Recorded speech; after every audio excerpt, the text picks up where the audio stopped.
क्या बात है। भारत का अमृत कलश हर शनिवार और रविवार शाम 7 बजे सिर्फ डीडी नेशनल पर, देश का पहला चैनल, देश का अपना चैनल।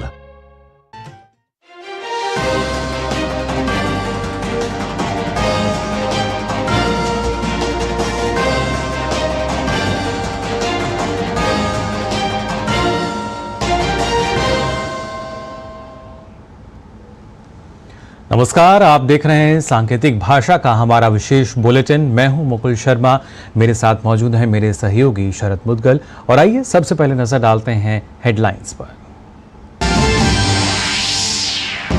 प्रधानमंत्री ने पश्चिम बंगाल की जलपाईगुड़ी में जनसभा को संबोधित करते हुए ममता सरकार पर जमकर साधा निशाना। कहा, टीएमसी चाहती है कि उसके भ्रष्टाचारी नेताओं को आतंक का मिले खुला लाइसेंस, इसलिए जब केंद्र की जांच एजेंसियां आती हैं तो टीएमसी उन पर करवाती है हमले।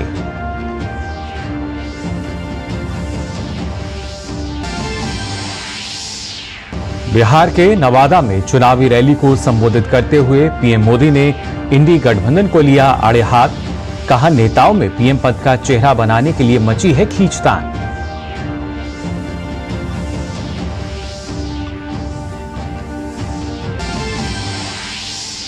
लोकसभा चुनाव 2024 के चुनाव प्रचार में जुटे प्रधानमंत्री नरेंद्र मोदी लगातार कर रहे हैं रैलियां। मध्य प्रदेश के जबलपुर में भी प्रधानमंत्री नरेंद्र मोदी आज शाम में करेंगे रोड शो। भाजपा अध्यक्ष जेपी नड्डा ने तमिलनाडु के अरियालूर में जनसभा को किया संबोधित। गिनाई केंद्र सरकार की उपलब्धियां। राजस्थान के कोलायत में रक्षा मंत्री राजनाथ सिंह ने विजय संकल्प सभा कार्यक्रम में की शिरकत। पश्चिम बंगाल की मुख्यमंत्री ममता बनर्जी ने पुरुलिया में की जनसभा, तो अधीर रंजन चौधरी ने बरहामपुर लोकसभा क्षेत्र में लोगों से की मुलाकात।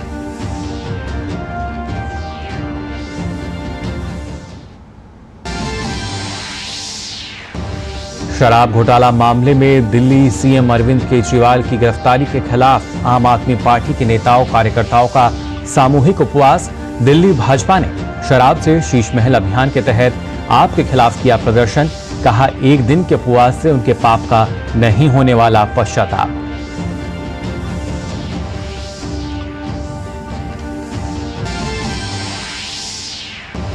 और आईपीएल में मुंबई इंडियंस का दिल्ली कैपिटल्स से मुकाबला जारी। वहीं दूसरे मैच में आज रात लखनऊ सुपर जायंट्स की गुजरात टाइटंस से होगी भिड़ंत।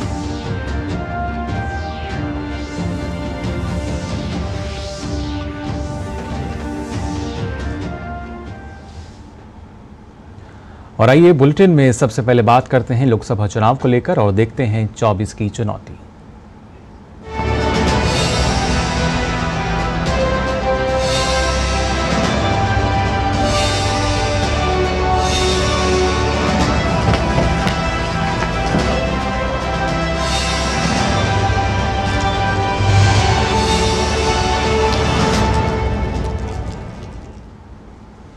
प्रधानमंत्री नरेंद्र मोदी ने पश्चिम बंगाल के जलपाईगुड़ी में विशाल जनसभा को संबोधित किया।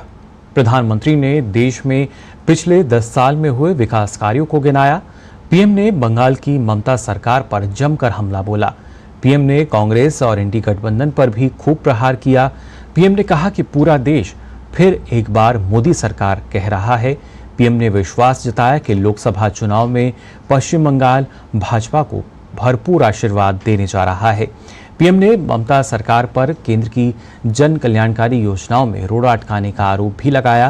पीएम ने कहा कि ईडी ने भ्रष्टाचार के मामलों में जो संपत्ति अटैच की है उससे उन गरीबों का पैसा लौटाया जाएगा जिनका पैसा गया है।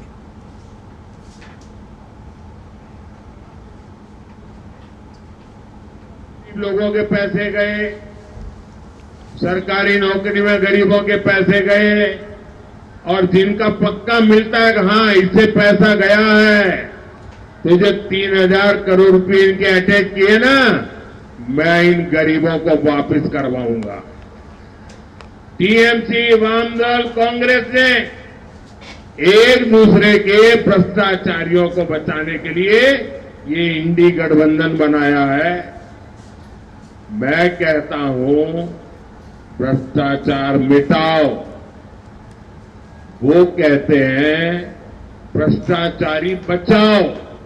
ये लोग चाहे जितनी साजिश कर लें, मैं आपको गारंटी देता हूं 4 जून के बाद भ्रष्टाचारियों के खिलाफ कार्रवाई और तेज होगी।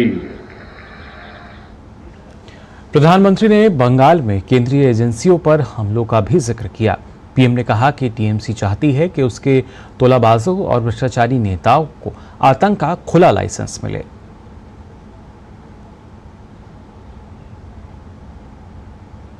टीएमसी चाहती है कि उसके तोलाबाजों को, भ्रष्टाचारी नेताओं को आतंक का खुला लाइसेंस मिले। इसलिए जब केंद्र की जांच एजेंसियां आती है तो टीएमसी उन पर हमले करती है, औरों से करवाती है। टीएमसी कानून और संविधान को कुचलने वाली पार्टी है। आप देखिए संदेश खाली में क्या हुआ, ये पूरा देश जान चुका है। वहां माताओं बहनों के साथ कितना बड़ा अत्याचार हुआ है, ये पूरे देश ने देखा है। हालात ये है कि हर मामले में यहां कोर्ट को खुद को दखल देना पड़ता है। प्रधानमंत्री नरेंद्र मोदी ने बिहार के नवादा में विशाल जनसभा को संबोधित किया। प्रधानमंत्री ने मगध की धरती को नमन करते हुए कहा कि नवादा ने हमेशा भाजपा एनडीए को भरपूर आशीर्वाद दिया है। पीएम ने कहा कि जनता का उत्साह बता रहा है कि पूरे बिहार में एनडीए का परचम लहराने जा रहा है।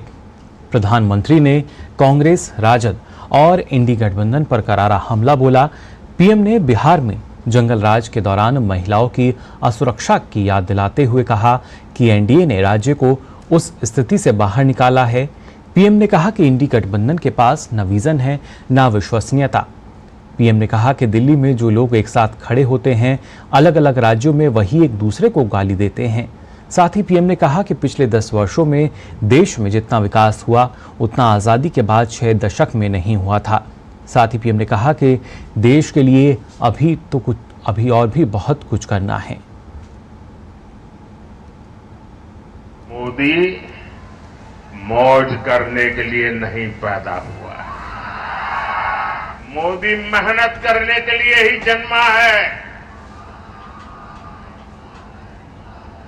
और वो भी 140 करोड़ देशवासियों के लिए। अब तक बहुत हुआ है, बहुत किया है, लेकिन मोदी का मन तो यही कहता है कि ये तो अभी ट्रेलर है, इतने से हमें रुकना नहीं है। अभी तो गाड़ी टॉप गियर में ले जाना है, अभी तो रनवे पर है, नई ऊंचाइयों को पार करना है।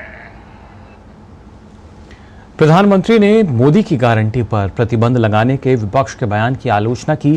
प्रधानमंत्री ने कांग्रेस अध्यक्ष मल्लिकार्जुन खड़गे के उस बयान पर भी कटाक्ष किया जिसमें उन्होंने 370 हटाने का जिक्र देश के अन्य हिस्सों में करने पर आपत्ति की थी। पीएम ने कहा कि जम्मू कश्मीर भारत का हिस्सा है और उसके लिए देश भर के जवानों ने बलिदान दिया है। पीएम ने इस बयान को टुकड़े टुकड़े वाली सोच बताया। प्रधानमंत्री ने कहा कि इंडी गठबंधन की मानसिकता सनातन विरोधी है। प्रधानमंत्री ने कांग्रेस के चुनावी घोषणा पत्र पर कटाक्ष करते हुए उसे तुष्टीकरण पत्र बताया। इंडी गठबंधन वाले सनातन धर्म को समाप्त करने की बात करते हैं। इंडी गठबंधन वाले भारत के एक और विभाजन करने की बात करते हैं। कांग्रेस पार्टी के नेता खुलेआम बयान दे रहे हैं कि वो दक्षिण भारत को अलग कर देंगे। 2 दिन पहले कांग्रेस ने जो अपना घोषणा पत्र जारी किया है उसमें भी मुस्लिम लीग के विचारों की छाप है। कांग्रेस ने घोषणा पत्र नहीं, तुष्टीकरण पत्र जारी किया है। प्रधानमंत्री ने कहा कि उन्होंने देश को जो गारंटियां दी उन्हें पूरा भी किया। पीएम ने अयोध्या में भव्य राम मंदिर निर्माण का भी जिक्र किया। मोदी ने भारत को आंख दिखाने वालों को सबक सिखाने की गारंटी दी थी। नतीजा, जो भारत को आंख दिखाते थे अब वो आटे के लिए भटक रहे हैं। मोदी ने गारंटी दी थी कि अयोध्या में रामलला का भव्य मंदिर बनेगा। आज अयोध्या में भव्य राम मंदिर का शिखर आसमान छू रहा है। जो 500 वर्षों में नहीं हो पाया, जिस राम मंदिर के निर्माण को रोकने की कांग्रेस और आरजेडी ने बरसों तक कोशिश की, वो राम मंदिर बनकर तैयार हो गया।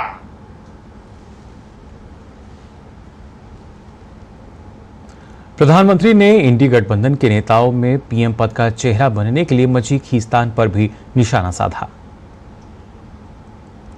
मुझे कल दिल्ली में कुछ लोग बता रहे थे, क्योंकि मैं देख रहा हूं कि ये इंडी गठबंधन इस चुनाव के मैदान में कहीं नजर नहीं आ रहा, उनके नेता नहीं आ रहे हैं।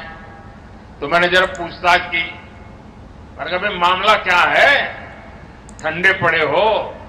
वैसे उनके एक नेता ने बयान भी कर दिया कि हमारे लोग बहुत सुस्त है, ठंडे है, कुछ करना नहीं चाहते। तो उन्होंने कहा कि इंडी गठबंधन के वरिष्ठ नेतागिरी में पिछले 15 दिन से बहुत तूफान चल रहा है। तो मैंने कहा क्या तूफान चल रहा है भाई? बोले उनके एक नेता ने हट पकड़ करके बैठे हैं कि जब तक इंडी गठबंधन उन्हें प्रधानमंत्री का उम्मीदवार घोषित नहीं करेगा, वो एक भी चुनाव प्रचार में नहीं जाएंगे। अब ये हाल है उनका, वो बता नहीं पा रहे हैं उनका नेता कौन है, और वो अंदर अंदर लड़ रहे हैं। और इंडी गठबंधन वाले कहते हैं कि भाई अभी नहीं, चुनाव नतीजे आने के बाद तय करेंगे। अब वो अड़ करके बैठ गए हैं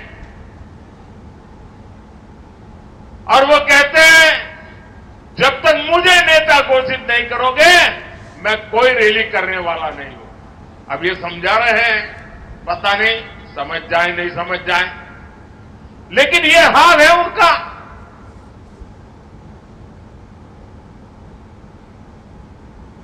बिहार के नवादा में सार्वजनिक रैली को संबोधित करते हुए मुख्यमंत्री नीतीश कुमार ने जनता से पिछले वर्षों में हुए विकास की चर्चा की। नीतीश कुमार ने कहा कि केंद्र की मोदी सरकार से बिहार की उन्नति के लिए लगातार सहयोग मिला है और आगे भी बिहार को विकास के नए मुकाम तक पहुंचाने के लिए काम होता रहेगा। केंद्र का कितना ज्यादा सहयोग मिल रहा, हर प्रकार का सहयोग केंद्र के सरकार से, जिसकी हम लोगों ने चर्चा की। कितने जगहों पर सड़कों का बहुत तरह का काम, अनेक तरह का काम किया जा रहा। तो इसीलिए इन सब चीजों को याद करिए। आदरणीय प्रधानमंत्री जी जो काम करवाते हैं पूरे देश में और बिहार में, उसको याद करिए। हम सब लोग मिलकर के बिहार में जो काम कर रहे हैं उसको भी याद रखिएगा और मिलजुल करके हम लोग इसको और आगे बढ़ाएंगे। भारतीय जनता पार्टी के राष्ट्रीय अध्यक्ष को मद्रास हाईकोर्ट की मदुरै खंडपीठ ने तिरुचिरापल्ली में रोड शो की इजाजत दे दी है। तिरुचिरापल्ली पुलिस ने रविवार को शहर में जेपी नड्डा को रोड शो की अनुमति देने से इनकार कर दिया था, जिसके बाद भाजपा अध्यक्ष ने कोर्ट का रुख किया और हाईकोर्ट की मदुरै खंडपीठ ने उन्हें शहर में रोड शो की अनुमति प्रदान करने का प्रशासन को आदेश दिया है। आपको बता दें, भाजपा के राष्ट्रीय अध्यक्ष जेपी नड्डा तमिलनाडु के चिदम्बरम में भाजपा उम्मीदवार पी कार्थियायनी के समर्थन में सार्वजनिक बैठक में शामिल हुए। इस मौके पर एक जनसभा को संबोधित करते हुए उन्होंने कहा कि प्रधानमंत्री नरेंद्र मोदी के नेतृत्व में देश विकास की ओर तेजी से बढ़ रहा है। The dynamic leadership of Prime Minister Narendra Modi ji, the country has taken a long leap in development. You will be happy to note that India in 2019 was the 11th economic power in the world. But even after the pandemic of Corona and the Ukraine war, under the dynamic leadership of Prime Minister Modi, India has defeated Great Britain, who ruled us for 200 years, and now India is the 5th largest economy in the world. Bhajpa अध्यक्ष ने आर्थिक क्षेत्र में देश की तेजी से विकास की बात कही। उन्होंने कहा कि पहले जहां देशवासी मेड इन चाइना फोन का इस्तेमाल करते थे, अब वे मेड इन इंडिया फोन का इस्तेमाल कर रहे हैं। In electronics, our production and exports has increased by 6 times. In 2014, you used to carry a mobile phone which used to say made in China. Today you are carrying a mobile phone which it is written made in India. 97% of mobiles are being produced and manufactured in India.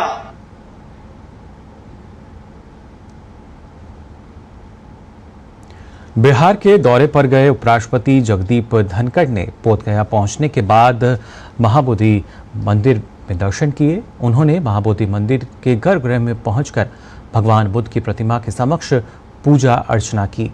उन्होंने लगभग आधे घंटे तक यहां पूजा अर्चना की। साथ ही उपराष्ट्रपति ने IIM में आयोजित दीक्षांत समारोह में भी शामिल होकर यहां के उत्कृष्ट विद्यार्थियों को मेडल्स और डिग्री प्रदान की।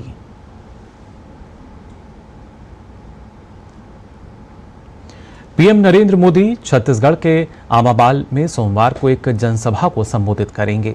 विश्व प्रसिद्ध बस्तर दशहरा पर्व में इस गांव का खासा महत्व है। पीएम मोदी की सभा को लेकर लोगों में खासा उत्साह है।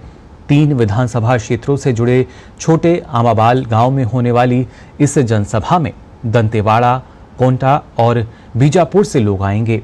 बड़ी संख्या में लोगों के आने की संभावना को देखते हुए यहां सुरक्षा की पुख्ता तैयारियां की जा रही हैं। वीआईपी विजिट्स और प्रस्तावित है, उसको और किस तरीके से हम उसको सेफली उसको एग्जीक्यूट कर सकता है, उसके लिए संबंधित सिक्योरिटी एजेंसी से भी लगातार कोऑर्डिनेशन की जा रही है। और इसके लिए आवश्यकता अनुसार जो 3 कॉर्डन सिक्योरिटी अरेंजमेंट्स है, उसके लेकर भी पूरा व्यवस्था की जा रही है। पर्याप्त बल ऑलरेडी हमारे पास है। उसके अलावा जो पुलिस मुख्यालय से भी हम बल आवंटन हुआ है, उसके लेकर सभी प्रकार का जो सिक्योरिटी अरेंजमेंट्स की जा रही है। पश्चिम बंगाल के पूर्वी मिदनापुर में पुलिस ने एक महिला की शिकायत पर NIA टीम और CRPF अधिकारियों के खिलाफ FIR दर्ज की। FIR में आरोप लगाया गया है कि उक्त अधिकारियों ने महिला और के पति के साथ मारपीट की। भूपतिनगर थाने में IPC की धारा 325, 34, 354, 354B, 427, 448 और 509 के तहत मामला दर्ज किया गया है। NIA की टीम ने कल पूर्वी मिदनापुर के जिले में जाकर पश्चिम बंगाल के भूपतिनगर विस्फोट मामले में 2 आरोपियों को गिरफ्तार किया था। हालांकि इसी दौरान NIA की टीम पर हमला भी हुआ। आरोप है कि उसी समय ग्रामीणों ने दोनों की रिहाई की मांग करते हुए NIA की गाड़ी को घेर लिया और कार पर हमला किया। इस दौरान कुछ लोगों ने गाड़ी पर पत्थर भी बरसाए।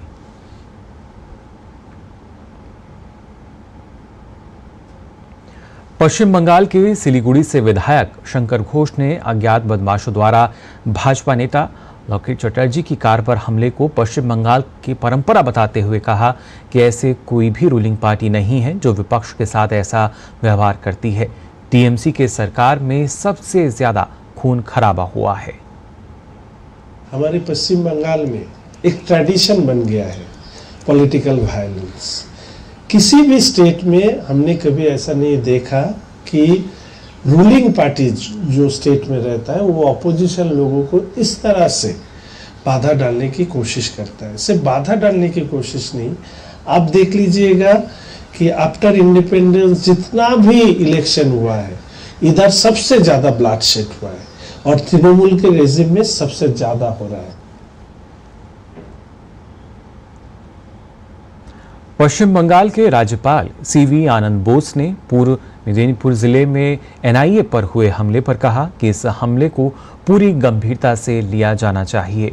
उन्होंने कहा कि हमलावरों के साथ सख्ती से निपटा जाएगा। The version of NIA and then the report of the government. Then only as governor I'll be able to say anything about it for certain. What is reported is ghastly, shocking. It should never have happened. A democracy cannot afford to have such things to happen in future. The law has to take its course. The tendency of goons and antisocial elements bullying the law enforcement agencies does not bring credit to anybody down the line. We should deal with it with an iron hand. वहीं पश्चिम बंगाल की मुख्यमंत्री ममता बनर्जी ने पुरुलिया में जनसभा को संबोधित किया। उन्होंने विपक्षी पार्टियों पर निशाना साधते हुए कहा कि कांग्रेस, भाजपा, सीपीएम सब एक साथ मिलकर बंगाल में लड़ रहे हैं और तृणमूल की लड़ाई उन सभी से है। साथ ही उन्होंने कहा कि तृणमूल पार्टी ही देश को बचाएगी।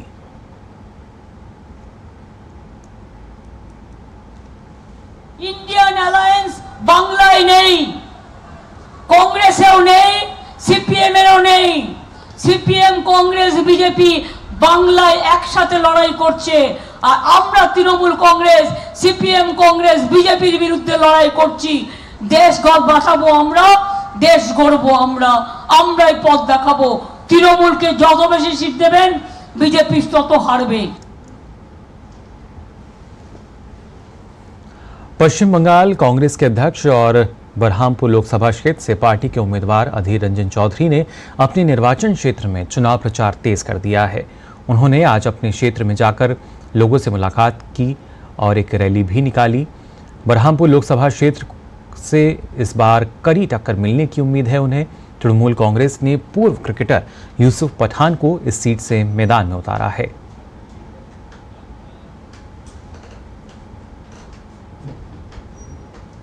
भाजपा के प्रवक्ता सुधांशु त्रिवेदी ने कांग्रेस पर निशाना साधा है। सुधांशु त्रिवेदी ने कांग्रेस के अध्यक्ष मल्लिकार्जुन खड़गे के धारा 370 पर दिए गए बयान की निंदा करते हुए उन्होंने कहा कि कांग्रेस क्षेत्रीय ताकतों का समूह है जो राष्ट्रीय दल होने का दावा करती है और खड़गे के इस बयान से उनका ये दावा भी खारिज होता है। कांग्रेस के अध्यक्ष श्री मल्लिकार्जुन खड़गे जी राजस्थान में ये बोलते हैं कि धारा 370 हटने से यहां कौन सा फर्क पड़ता है, ये क्यों बोलते हैं। अर्थात राष्ट्र की एकता और अखंडता के साथ कितना अन्याय किया जा सकता है वो इससे साफ हो जाता है। यदि कोई पार्टी ये कहे कि कश्मीर के इंटीग्रेशन से किसी दूसरे राज्य में क्या फर्क पड़ता है, इससे बहुत साफ हो गया राष्ट्र की एकता और अखंडता के प्रति जो हम लोगों को सबको शपथ दिलाई जाती है उस शपथ के प्रति आपके मन में श्रद्धा नहीं है। और अब ये पार्टी अपने को ये कह सकती है this is a कॉन्ग्लोमरेशन of the regional forces, यानी क्षेत्रीय ताकतों का एक समूह जो राष्ट्रीय दल होने का दावा अपने आप खारिज हो जाए। वहीं दिल्ली की शिक्षा मंत्री आतिशी ने चुनाव आयोग पर निशाना साधते हुए कहा कि जिस चुनाव आयोग का काम फ्री और फेयर इलेक्शन कराना है वो केवल भाजपा का हथियार बनकर रह गया है। जब भारतीय जनता पार्टी आम आदमी पार्टी के खिलाफ शिकायत करती है तो चुनाव आयोग 12 घंटे के अंदर अंदर नोटिस भेजता है, लेकिन जब भारतीय जनता पार्टी के खिलाफ होती है शिकायत चुनाव आयोग में तो 48 घंटे बीतने के बाद भी चुनाव आयोग की तरफ से कोई भी नोटिस नहीं निकलता है। आज ये देश के लिए चिंता का विषय है कि चुनाव आयोग जिसका काम है फ्री एंड फेयर इलेक्शंस कराना, चुनाव आयोग जिसका काम है नॉन पार्टिजन होना, रूलिंग पार्टी के करीबी ना होना, आज वो सिर्फ भारतीय जनता पार्टी के एक हथियार का काम करने लग गए हैं। और बुलेटिन में फिलहाल यहां रुकने एक छोटे से ब्रेक के लिए।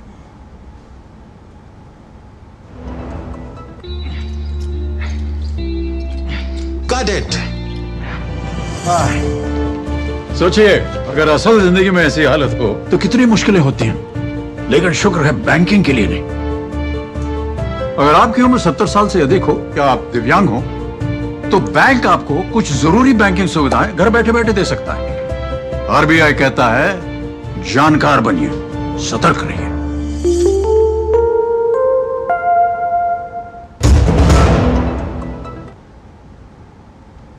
ब्रेक के बाद आप सभी का एक बार फिर स्वागत सांकेतिक भाषा के इस विशेष बुलेटिन में।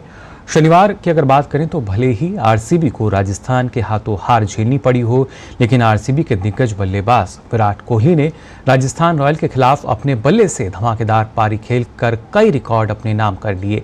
इस मैच में विराट ने 72 गेंदों पर 12 चौकों और 4 छक्कों की मदद से नाबाद 113 रनों की पारी खेली। इंडियन प्रीमियर लीग में रॉयल चैलेंजर्स बेंगलुरु के स्टार बल्लेबाज विराट कोहली ने राजस्थान रॉयल्स के खिलाफ शानदार शतक जड़कर कई रिकॉर्ड्स अपने नाम कर लिए। कोहली ने जयपुर में खेले गए इस मुकाबले में 72 गेंदों पर 12 चौकों और 4 छक्कों की मदद से नाबाद 113 रनों की पारी खेली। कोहली की शतकीय पारी के दम पर ही आरसीबी ने राजस्थान के सामने जीत के लिए 184 रनों का लक्ष्य रखा था। अपनी पारी के दौरान उन्होंने कई रिकॉर्ड्स अपने नाम कर डाले। कोहली आईपीएल के इतिहास में सबसे ज्यादा रन बनाने वाले खिलाड़ी बन गए हैं और अब वे इस मामले में अन्य बल्लेबाजों से काफी आगे निकल चुके हैं। जहां अन्य बल्लेबाज अब तक इस टूर्नामेंट में 7000 रन भी नहीं बना सके हैं, वहीं कोहली ने 7500 रन पूरे कर लिए हैं। विराट ऐसा करने वाले दुनिया के एकमात्र बल्लेबाज हैं। राजस्थान के खिलाफ 34 रन बनाते ही कोहली आईपीएल में 7500 रन पूरे करने वाले पहले खिलाड़ी बन गए। विराट कोहली के नाम अब आईपीएल में 242 मैचों में 7579 रन पूरे हो गए हैं। इस दौरान उनके बल्ले से 8 शतक और 52 अर्धशतक निकले हैं। इतना ही नहीं, विराट कोहली ने अपने टी20 करियर में 8000 रन भी पूरे कर लिए हैं। कोहली आरसीबी के लिए अब तक 242 मैचों में 7579 रन बना चुके हैं। राजस्थान के खिलाफ मैच से पहले कोहली को 8000 रन पूरे करने के लिए 110 रनों की जरूरत थी। उन्होंने नाबाद 113 रनों की पारी खेलकर ये मुकाम भी अपने नाम कर लिया। विराट कोहली राजस्थान के खिलाफ सबसे ज्यादा रन बनाने वाले खिलाड़ी भी बन गए हैं।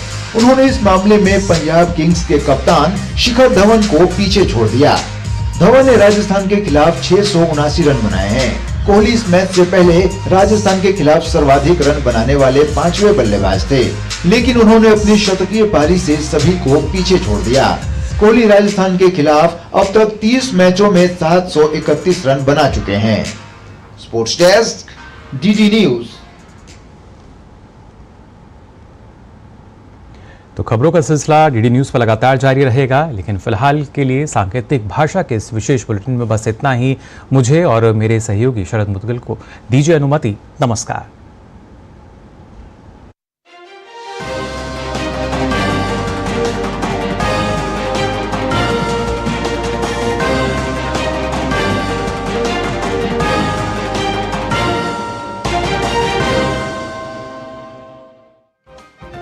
चुनाव का मौसम, सियासत के रंग, नेताओं के बयान, और अब हम पुरानी जगह पर आ गए हैं। अब सब दिन के लिए हम आ गए